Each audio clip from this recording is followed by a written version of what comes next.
Welcome back, guys, to another episode of King Schmuck's Rise of Kingdoms Drama of the Week. It is King Schmuck, and it's always great to see you guys again.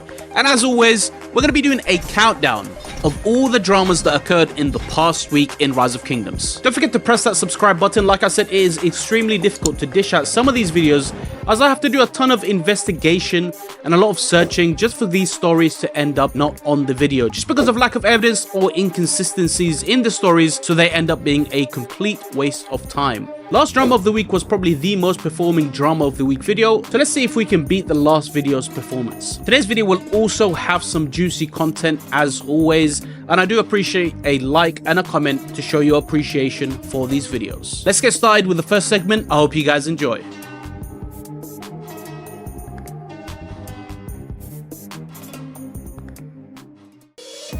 Our first drama segment is a crazy one. We have an entire kingdom full of female leadership who I'm going to assume are real females and not players catfishing, that go completely rogue against their own allies in KVK.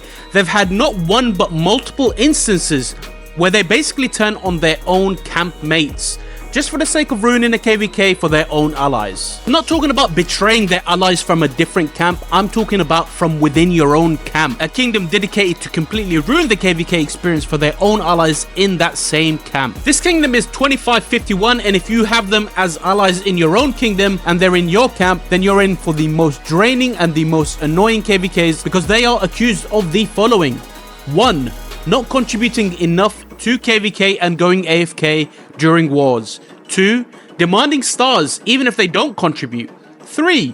Going rogue and destroying your forts and then also blocking your build path. 4. Killing your gathering marchers in that camp. 5. Thirst trapping simps with their exclusive images. And last but not least, inflicting mental and emotional damage to their own allies in diplomacy chats. I mean, just look at this poor guy over here. He's literally on his knees begging her to stop.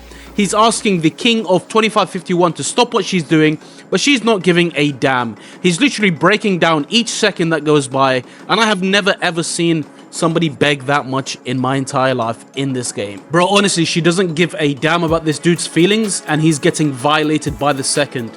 If there's an award for the most toxic kingdom, this one will definitely be at the top of the rankings if nominated. It's a 6-bill alliance kingdom with only about 40 billion kill points against a bigger kingdom.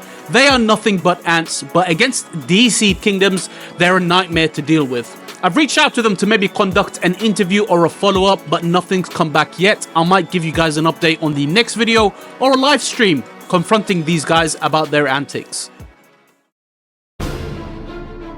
On to our next drama segment, we have the animosity between 1960 and 2377 members as they exchange some heated messages across a group chat. Just for your information, this back and forth is not amongst leadership, but amongst regular players inside these big kingdoms, and these two kingdoms are arguably the currently strongest kingdoms in this game. And a match between these two would be super legendary, and I'm sure everybody's excited to see what the outcome would be if the deadly encounter was to happen. The animosity between them will only grow as they keep dodging each other, and I believe the beef will officially be settled in the field, and the back and forth will still continue amongst the regular players until then. 2377 had recently destroyed 1365, a well-respected imperium that's been around for a long time, making them rethink their strategy of having a 2 alliance kingdom and forcing them to be a 1 alliance kingdom.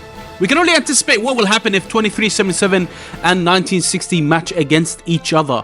One of them will have to take a heavy blow, and it may take some time to recover from such heavy loss.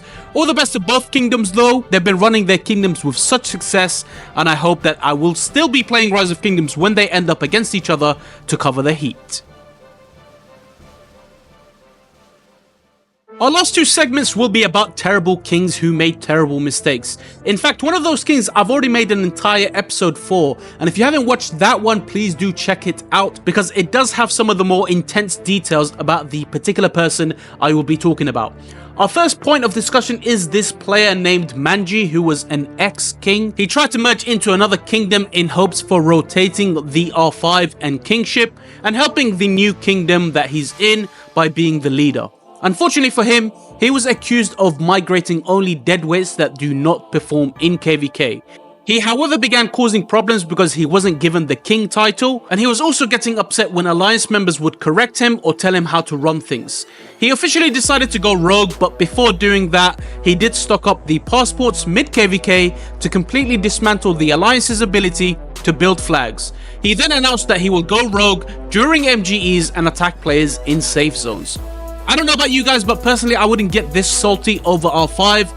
Especially when I migrated to a new kingdom and my players just aren't up to the standard of not being deadweight. Obviously, he must have felt insulted because he abandoned his previous kingdom to try merge with this new one in hopes of getting king, but this new kingdom was just not giving it when the time came.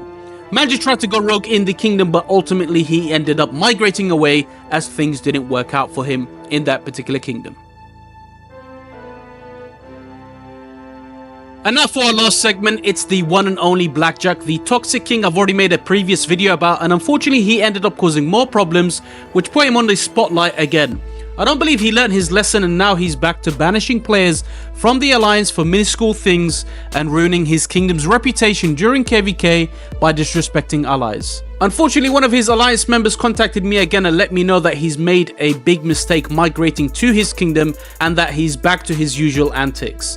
I did try to do a confronting Tyrant Kings livestream with Blackjack, but I don't think he's up for it. I think by the end of this video you should all know to avoid or tread carefully around kingdoms 2551 and 3063. And that's it for today's video. I do apologize for it being super late. I have been receiving a ton of Civil War and Betrayal segments over the past week, but I just felt like it would be too repetitive to be covering KVK2 Betrayals, so I decided to wait for the good stuff. I've got a few other things lined up, so I'm looking forward to uploading those. I hope you guys enjoyed the video, and I'll see you guys on the next one.